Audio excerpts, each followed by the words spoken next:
Hi there. Welcome to the Isogo TV podcast from isogostrong.com. I'm your host, Becky Hammond, and you and I gather here on this podcast in order to fixate on strength in our families and on our teams. Because when we start from assuming strength, we can make relationships easier. This is episode 127. And today we're getting into our second in a 3-part mini-series on well-being by using your strengths. This series is inspired by the work of a colleague and friend from San Diego who leads CEOs to more energized leadership and teams. She runs a program on leadership well-being, and recently she's put out an entire series on well-being over at Everyday Leader Podcast. If you don't already know Kat Rippy, you should definitely connect with her there. In this episode, Kat interviews me about the power of your top strengths to impact your well-being and how to get back to being well if you find that it's slipped.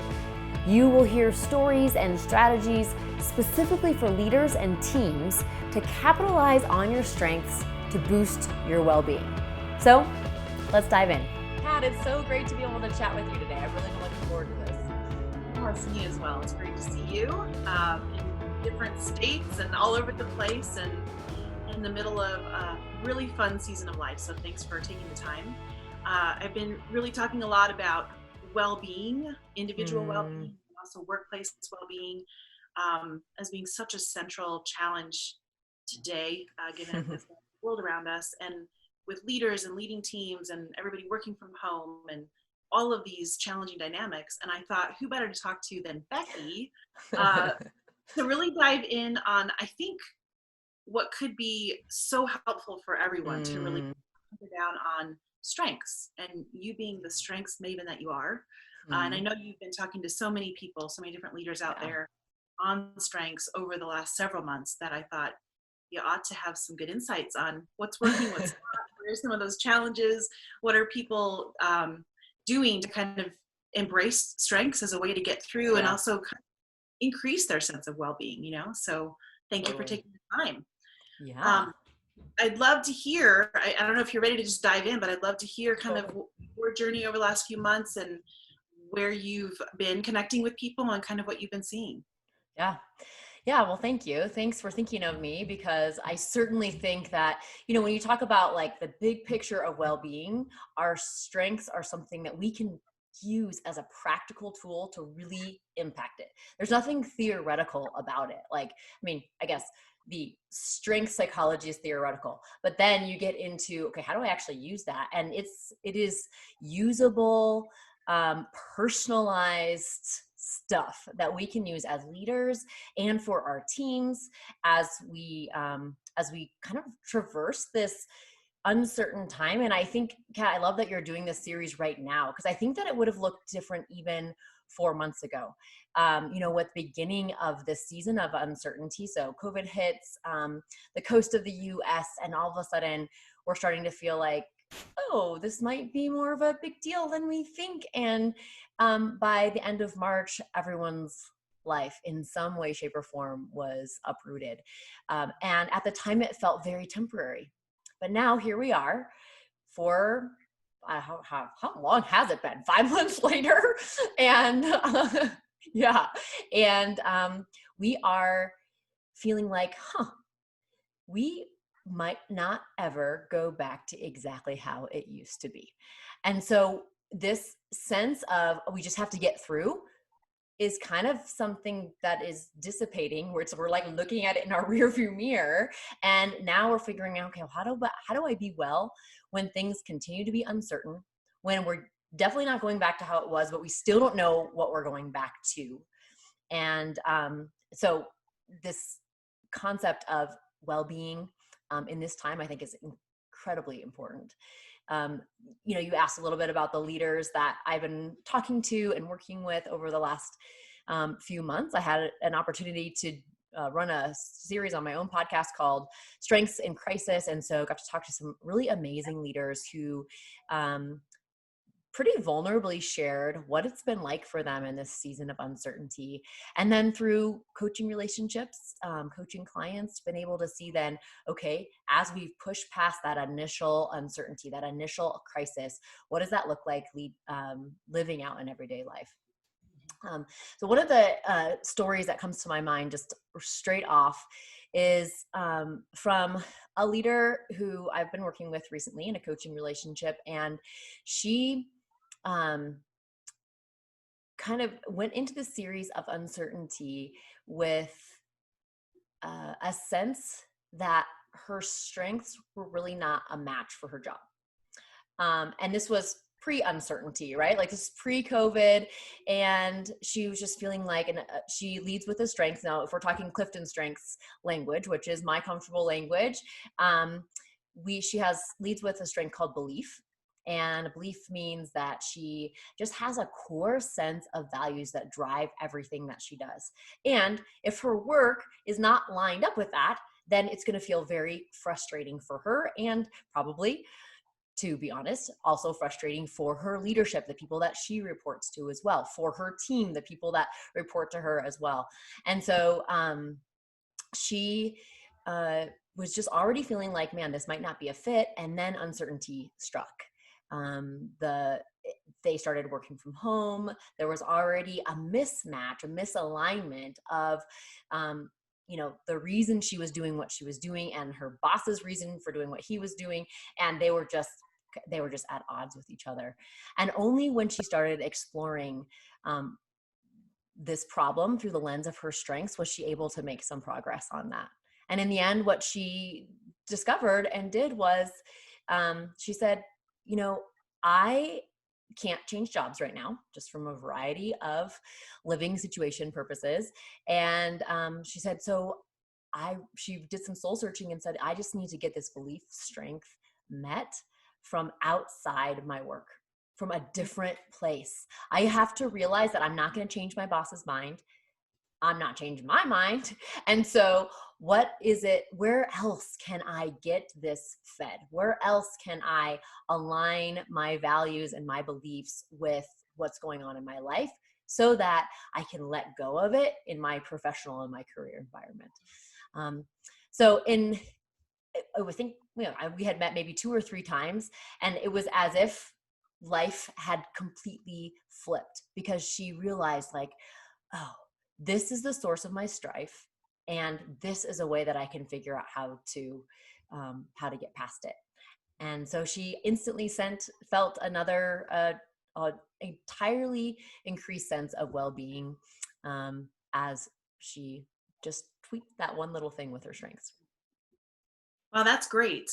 It's kind of like when strengths get in your way a little bit, right? And you have to get them out of the way so that you can still operate effectively in whatever environment that it wasn't working in. I love that. It's a great perspective, and it's a great flip on, I guess, normally when we think about strengths and what we naturally do well, you want to do more of it, and you want to have it as frequently as possible in your life. You want that to be the thing that shows up. That's great. But in this case, she can still be great Yes. by letting that go in that environment. That's really wonderful. Yeah. Good. Yeah. Yeah. And I think that, if we zoom out a little bit, we can see how the strengths perspective could really get into our sense of well-being. If we ask the question, what is right with this situation, or with me, or with my team members, it's much less stressful just from asking that one question than what is wrong. So we're asking, when we're asking what is wrong, we're looking for strife. We're looking for stress. We are pointing out the things that people are going to immediately be frustrated about. But instead, if we start to ask, well, what is right? It starts to reframe our mindset a little bit. And even just that, without knowing your Clifton strengths, without having any sort of assessment, you can start to increase your level of well-being because you're decreasing the type of stressful questions that you're asking yourself and others, your team.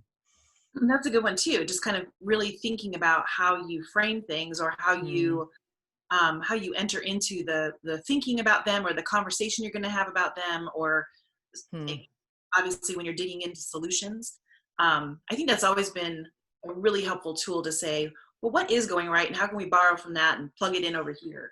But even with your own personal self, and how do you look at what is going right? Where are you doing things in a way that works really well for you, or where are things going really well in Yeah. general?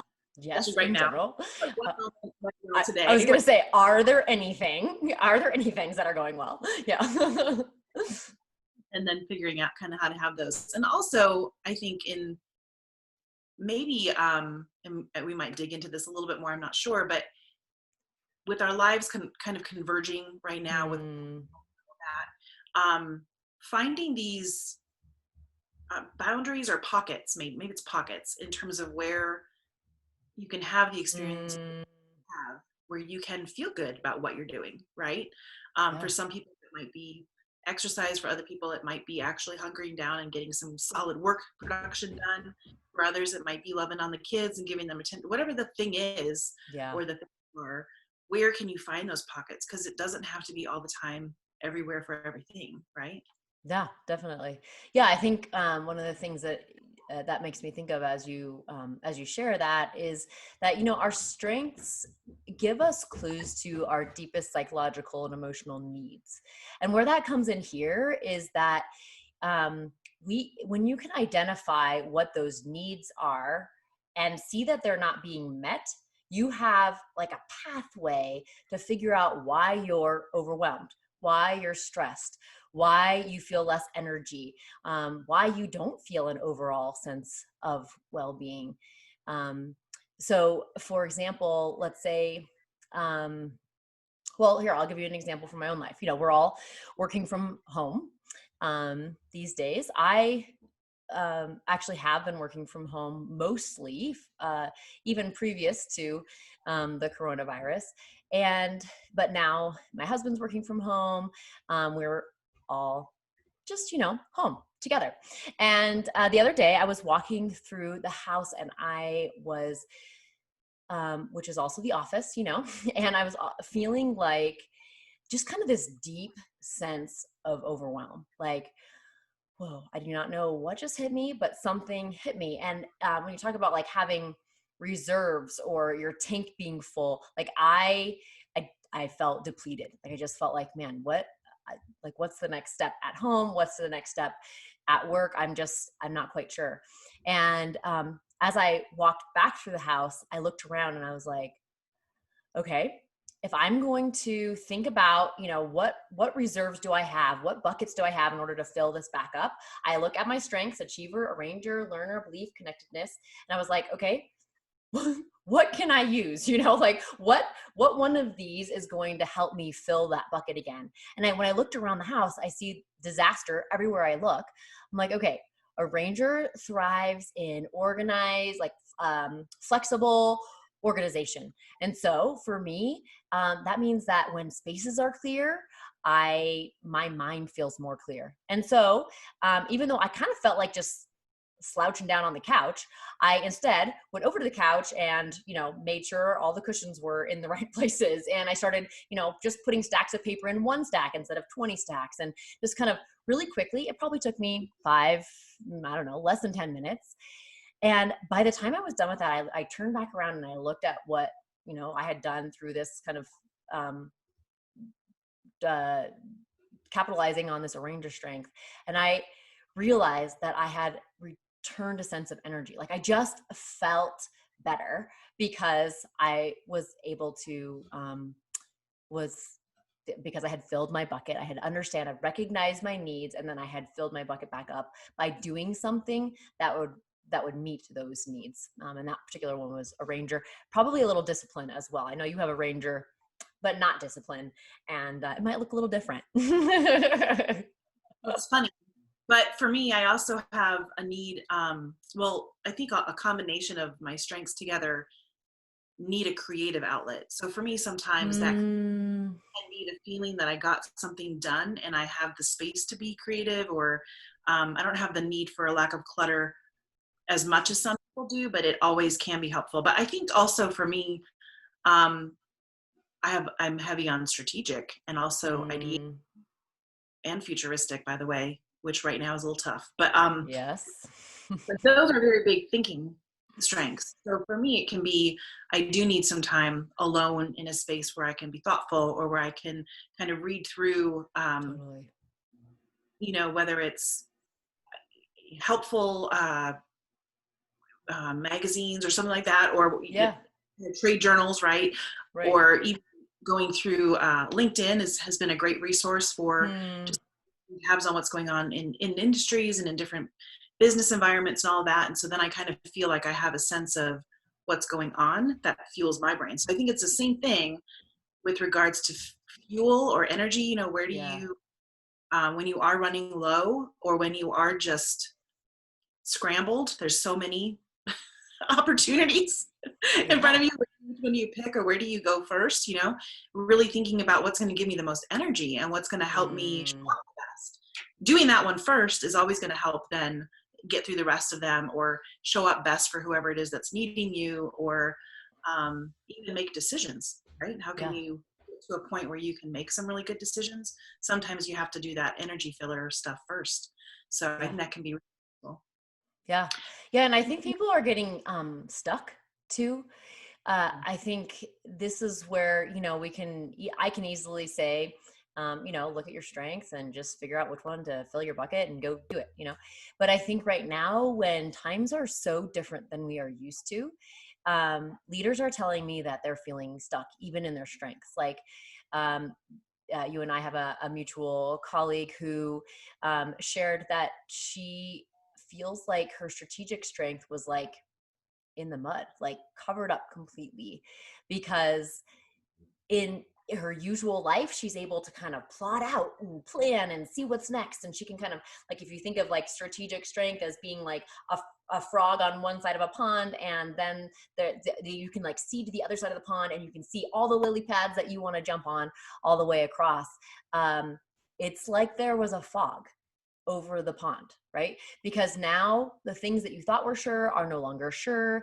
And so, just kind of like you mentioned with your futuristic strength, man, when it's blurry, fuzzy, uncertain, when there's so many different variables that you have no control over, uh, you can feel stuck. Like, okay, I would usually use my strategic strength to get me out of this kind of down place, or I would usually use my futuristic strength to like paint an optimistic picture of what could be. And then now all of a sudden we're living in a world with all these variables that instead these strengths that we usually use for good are kind of feeling like claustrophobic and not able to be used. And so I think there's this conversation of uncertainty and well-being and strengths has to admit that some of our strengths right now have to be very creative in figuring out a way around that. And Mhm. sometimes we do. And, you can, another colleague of mine kind of said, you know what, I do need to use my futuristic strength from a more proactive perspective. Like, usually it comes so naturally. And right now, because it's like all foggy ahead, like, what would it do if I said, okay, I'm going to dedicate some time to think about what maybe different futures could look like based on, some of the things that I'm not sure about right now. So it looks different the way he uses it. And then there's sometimes some people, leaders have just said, I'm not using that one right now. I just have to reach down into a different bucket and be like, okay, I'm gonna pull up some of my other strengths to help me feel more optimistic, feel more well in this particular time. Yeah, yeah. I think, as with any natural tendency, during times of crisis, we either use those really well and I help get through, Mm, or a lot of times you fall back into kind of like the worst possible usage of those things. yes, Overuse totally. or used in the completely wrong way. And I know, just for myself and having that strategy, natural kind of orientation, and that's what was really needed right away. Mm, I can easily jump in on strategy, but then I recognized I was not jumping in on kind of the connectedness piece, right? Or hey, let's just really be mm, still with this for a minute and recognize what's going on around us, which is what some other people might need, right? So I yeah. think that the critical thing for leaders too is to really recognize, and just anybody really showing up in showing up for other people in any way, whether you're leading a team, leading a family, or whatever it is, but to really be able to recognize what it is about you that you need, what it is about you that you can contribute something, right? Yeah. Where can you contribute the best? And then how are those things maybe getting in your way? So futuristic, Mm, I can predict for myself what I want to happen over the next year and a half, but that's a long journey. So the yeah. future, that hopeful piece of when it's all better, from the very beginning, Right. March 12th, I was like, okay, so in June of 2021, where am I going to be? And most people are just, Wow. they're on March 12th, Yes. right? Totally. So for me, I had to shut it down and say, we're just going to talk about maybe to this June, like, Mm. like Right. that kind of perspective, and kind of put it in a parking lot. I always call it the parking lot. Yeah. So here, I'm not disregarding it, right? Still take care of that need and know that it's there and you can bring it out when it's helpful, Mm. but you're moving it for now while you're kind of really going through something that isn't a normal situation with people that are around you everywhere, at home and in the workplace. And they have, like, there's so many different needs.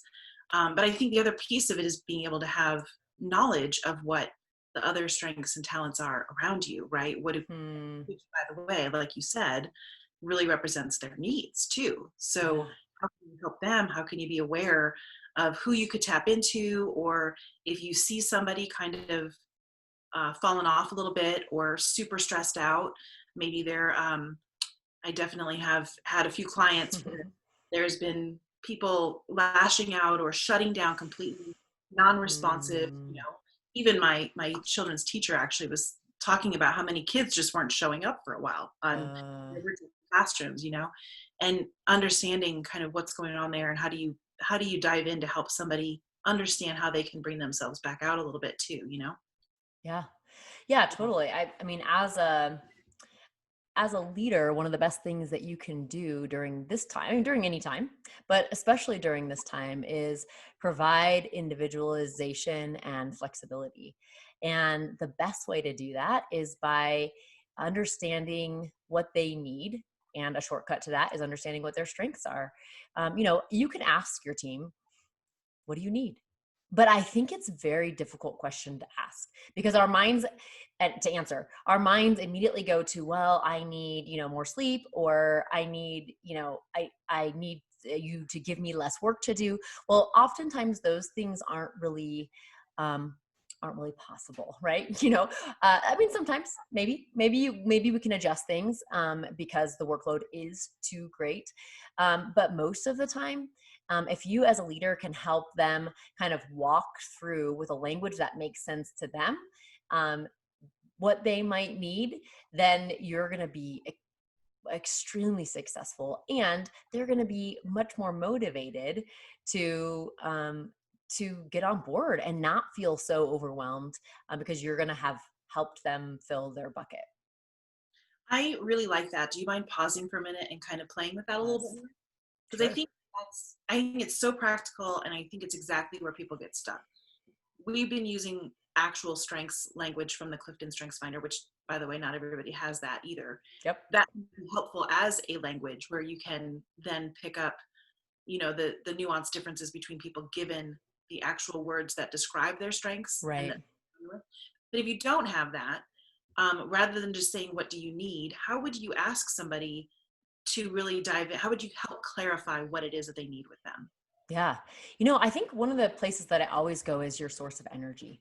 So asking your team members, think about the last time that you felt completely alive, felt come have had just felt energized by what you were doing, and then really have them explore that. Maybe it's an actual activity that you do as a group, and give them time to write that out and to say, okay, well, okay, this was the time, one sentence, this is exactly what was happening the last time that I felt energized. Maybe you were on a mountain bike ride, and so you're there, you say, I'm on a mountain bike ride. And then you say, okay, well, what did it feel like? What what was happening? What were you thinking about? What were you doing that made you feel that way?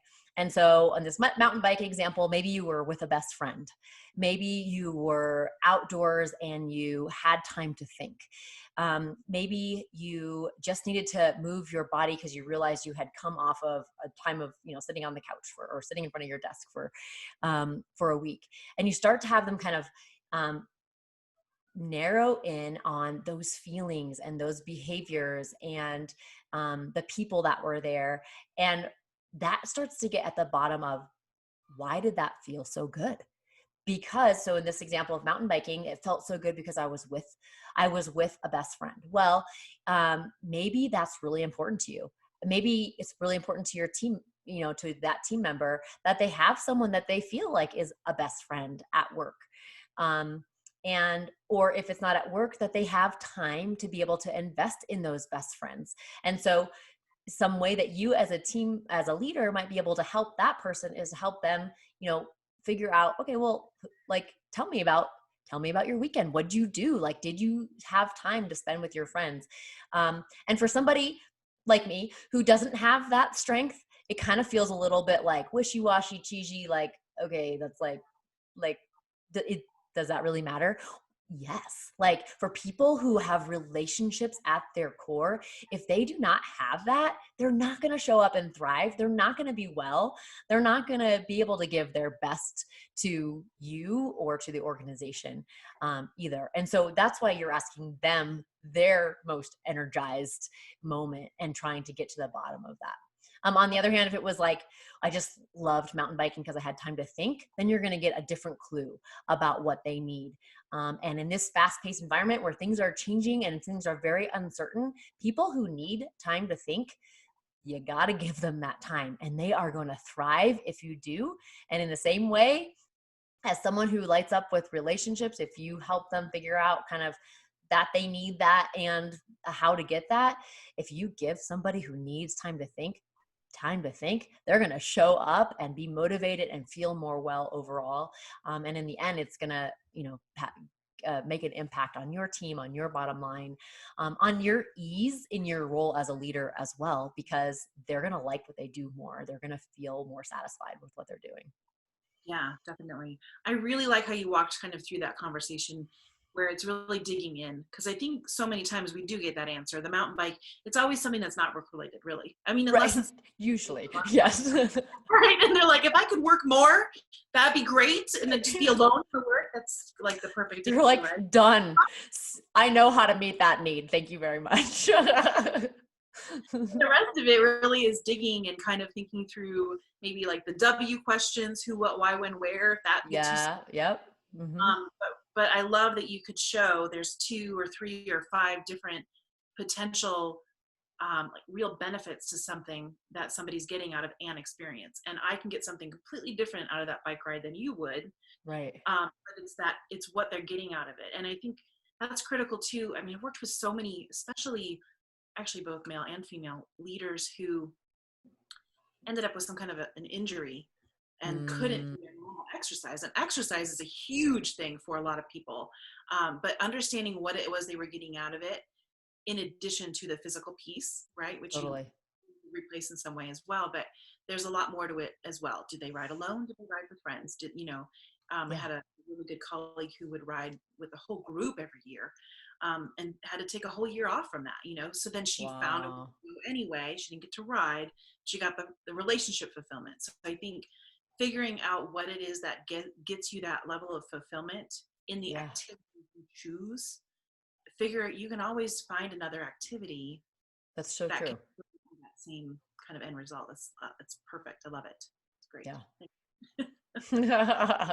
Yeah, and hopefully it feels practical too. I think sometimes all this stuff can get a little theoretical and it can get a little bit heady, like we said at the beginning, like the strengths perspective, that's the theory, but being able to figure out, okay, how do I use the fact that I'm asking what's right with you and I'm trying to figure out what energizes you? Like, can we actually do that as leaders? And the answer is yes, because we can ask good questions and we can know that people do have things that are right with them, and we need to try to get to the bottom of those. Absolutely. Any other examples do you think that are worth sharing right now in terms of what you've seen and how you've seen people embrace their strengths in a way Hmm. that's really helped them through this scenario so far? Yeah. Yeah. One example comes to mind. I have a leader who works in higher education and who I have the privilege of coaching her through. I've worked with her team as well as her leadership. And she, there are some, so she leads with woo, communication, activator, maximizer. There are some people with high woo who have really felt lost. And some of her leadership team is like that. People who are high in woo. So let me just explain this weird word, right? Like there is like a wooing to it. Like I would like to woo others towards my opinion, but there's also this kind of social variability piece of it. So people who are high in this would be people that you would consider usually extroverts, sometimes the life of the party, sometimes wanting to flitter around to different people they get energy from being with lots of people. So you don't have to know much about even Clifton strengths to realize that that's not something that's been happening during this season, right? That all of our huge groups are gone. Even if this leader in particular, she has a large team of leaders that she leads, and then they all have a large team. So when they all get together, there's energy there. They thrive off of working in the same building together. And so I was very impressed as she started to navigate this time. Whereas other people with woo were kind of shriveling and shrinking. I felt like she was saying, okay, I'm going to lean into some of my other strengths. So I'm going to look at my maximizer and my activator, and I'm going to say, okay, how can we do higher education virtually, quickly, better?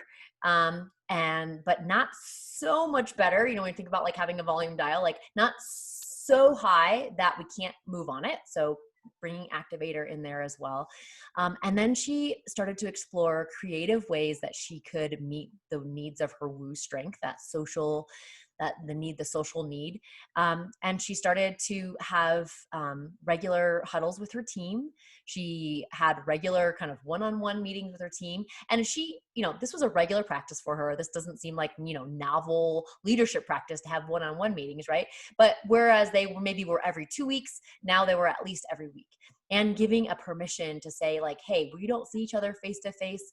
I thrive in that way, kind of as a leader, communicating that to their team. So if you ever want to jump on a call quick, I would love that. And so she kind of made the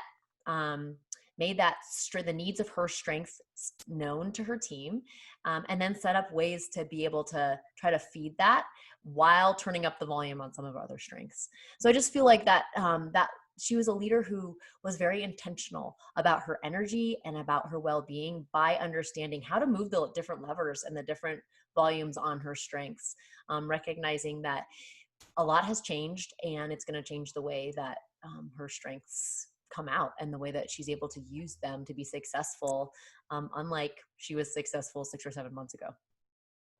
Got it. I like the volume kind of metaphor, and turning up, turning down, which we kind of had to do. And we're doing that probably naturally, whether we recognize it or not.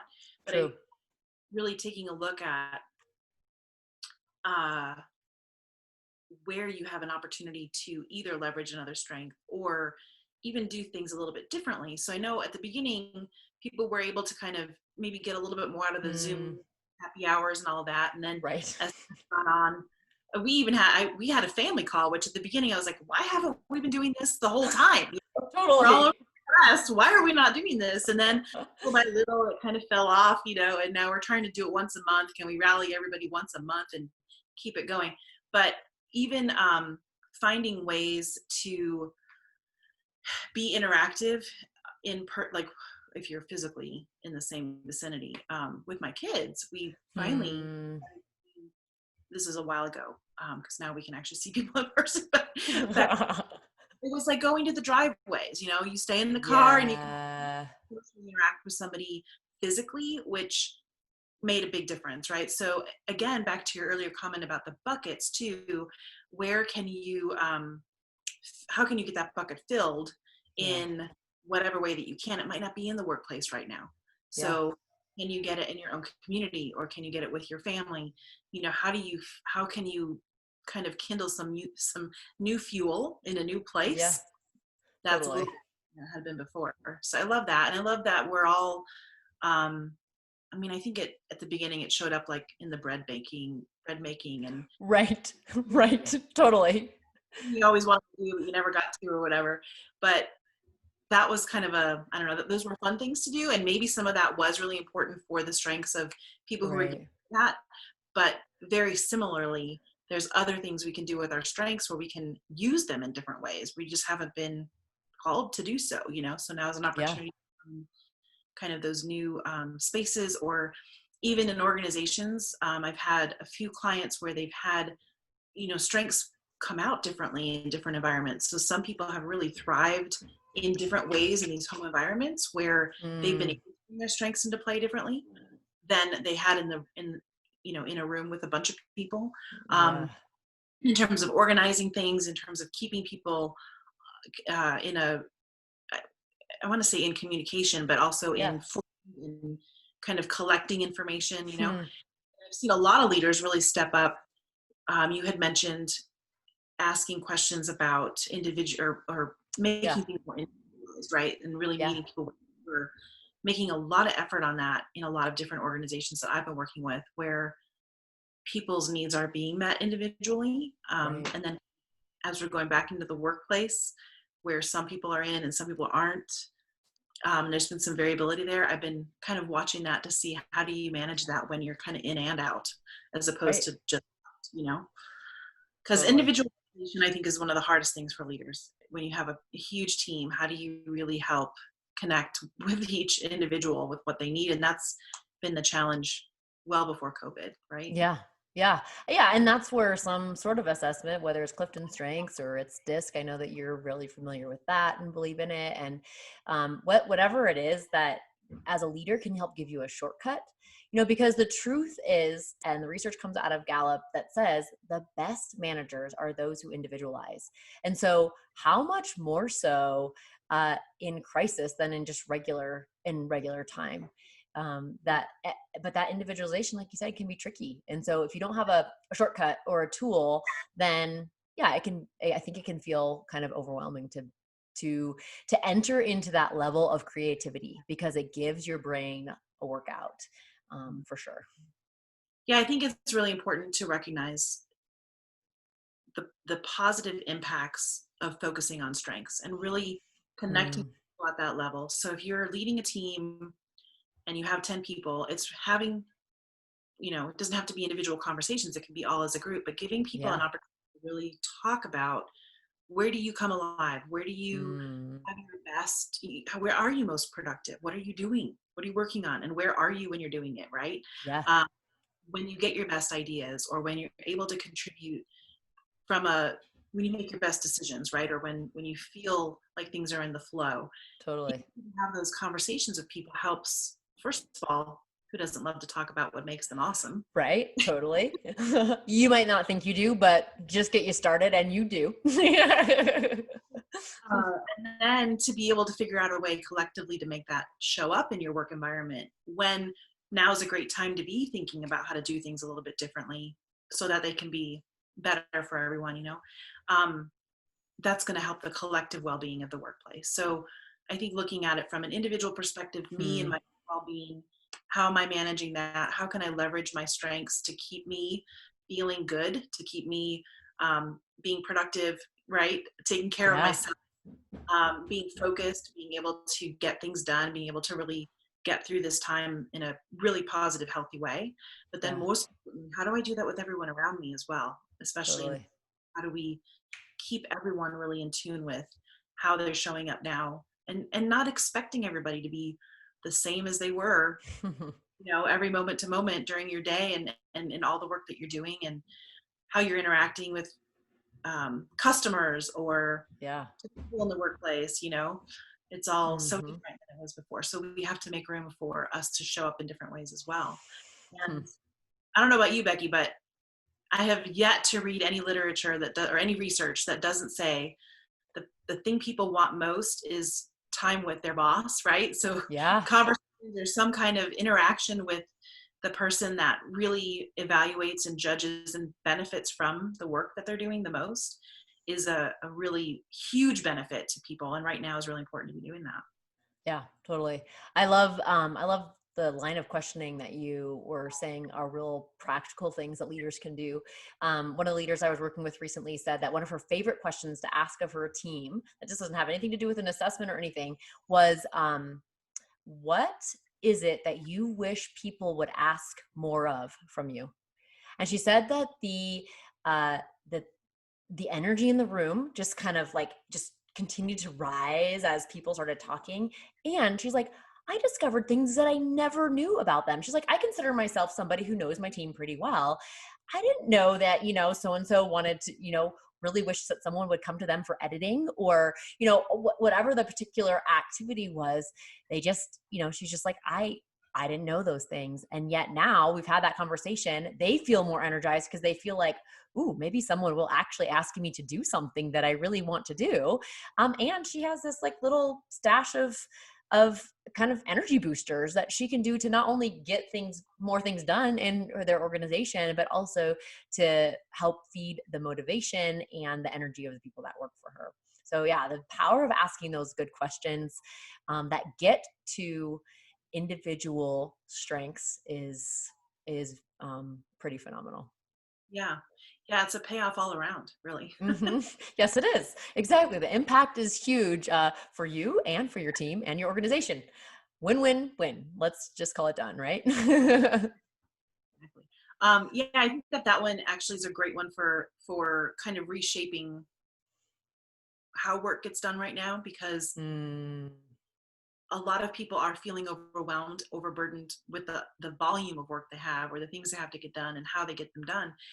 And that's a great thing to be able to tap into from a delegation perspective, or totally. even not from a hierarchical delegation, but how can we rearrange who's doing what right now? How can we take this Yeah. opportunity, cross training, cross functionality, Hmm. sharing work, trying taking on new projects, learning new things, right? Right. There's a lot of gold right in that question alone to kind of bring people into thinking about, how do I want to be showing up? What can I Yeah. be contributing as my highest self to this equation right here, Totally. Totally. And feel strongest while you're doing it. Yeah, yeah, yeah. So do you have I kind of want to honor our time here, and I want to, Yeah. do you have any final good, I don't know, questions or nuggets or tidbits for people that you want them to take away? Yeah, I think that we're hitting on this one, which is the power of asking good questions. I know there are conversation card decks out there. Our company sells one as well that just, like gets you to ask questions that help get at people's buckets of energy. And if you can get at those buckets of energy, which I would call your needs of your strengths, if you can get at those, then as a leader, you're going to see that people are inspired to not only follow you, but also to get things done and show up every day. So at the power of asking good questions, and I think we've asked some really good ones throughout this conversation today. The other piece is scheduling time in your calendar. I know that in our world, we're busy, and this is obviously true pre crisis, and it almost feels especially so now, where we are balancing so many different aspects of our lives in a way that we've not done before, where our professional and personal lives are kind of intermixed. As leaders, it can sometimes feel like we don't have control over our calendars, like we don't. Well, sorry. Well, I had that meeting, and then I had this meeting, and then this was back to back and back to back to back. And then finally it was 5 o'clock and I just crashed down. I crashed, and I finally was able to get my work done. Well, what if you saw your own well-being and your own wellness as so important that it required time on your calendar, and you actually scheduled it in? What would that look like for your health, for your well-being? And maybe you use that to do one of those things that gets you back to that spot of energy that we talked about, like the mountain biking for our hypothetical team member. Or maybe it will be for something else. And it's all going to be dependent on what your strengths are. Maybe it's for thinking. If you're a thinking kind of person, maybe it's for researching. If you just feel more peace when you have more information, or maybe it's for decompressing, or maybe it's for, maybe you're somebody high positivity, high empathy, high harmony, where you just take in all the negative. Maybe that space is a space for you to kind of wring out the negativity or the emotion that you've been taking in. Maybe that space is for being with people, brainstorming, dreaming, writing, whatever puts you in the flow. Scheduling time for that is going to fill you back up. And that is going to be using your strengths to become a better leader, to be a better leader, to show up better with more energy and not give people the burnt out version of yourself. Oh, I love that. It truly is the oxygen mask first, right? It is. It really is. More for everybody else, and then you'll also have the benefit of being able to get more out of them by kind of setting that standard that everybody puts themselves first in order to show up as their best. I love it. Yeah. Yep. Well, thank you, Becky. This has been wonderful. I just read an article that Aaron Hurst, who is the CEO of Imperative, as well as he posted it, but it was research done by someone named, I think, Diana Rao, said that incorrectly, on the importance of meaningful conversations, and how that if you have meaningful conversations, it can actually add 15 years to your life. And it's completely related to having a high sense of well-being. So I think putting yourself first and focusing on asking questions and really having these meaningful conversations is a great theme that we kind of uncovered unintentionally, because I think it's really, really important and can make all the difference as we get through the rest of the year and all of the future challenges, because it's not just COVID. There's always something. There's always something uncertain, and just realizing that you as an individual leader are wired in a certain way, that you're not going to be able to do it. I'm not going to be able to do it like you, Kat, and you're not going to be able to do it like me. And even if I think, one of my clients is like the best leader in the world, like no one can do it like her. And the next person who tries to do it like her is going to fail because their strength, their wiring, their filter of the world, the way that they get energized is completely different than the next person. And so if we kind of keep that at the top of our minds to keep those truths in those meaningful conversations, it's going to be even more impactful, going to give us energy through all these kind of crazy, uncertain times and help us to feel more well overall. I love it. I just want to say something about that, because I think it's so important to recognize that we're all and we're all equally valuable, right? Everybody has unique value, and it doesn't make anyone better or worse than someone else.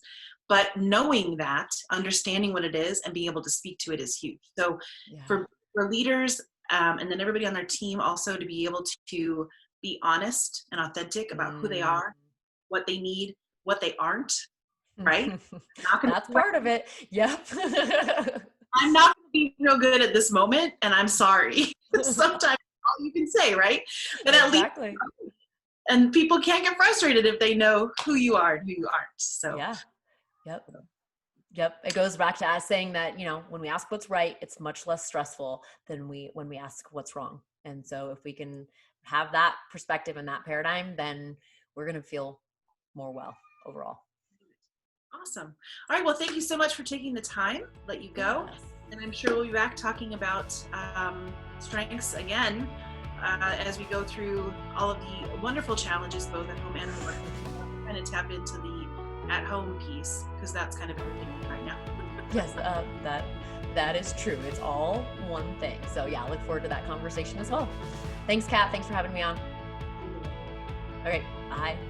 The strengths perspective itself adds to your well-being, just by the nature of the psyche that it creates. When we ask what's right with ourselves and others instead of what's wrong, there's instantly less stress, even just from the onset.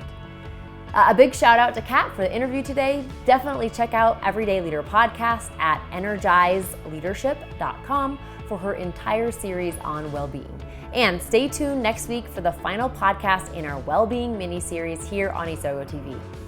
Also, before we sign off with each other, let's talk about your top 5 strengths for a quick second.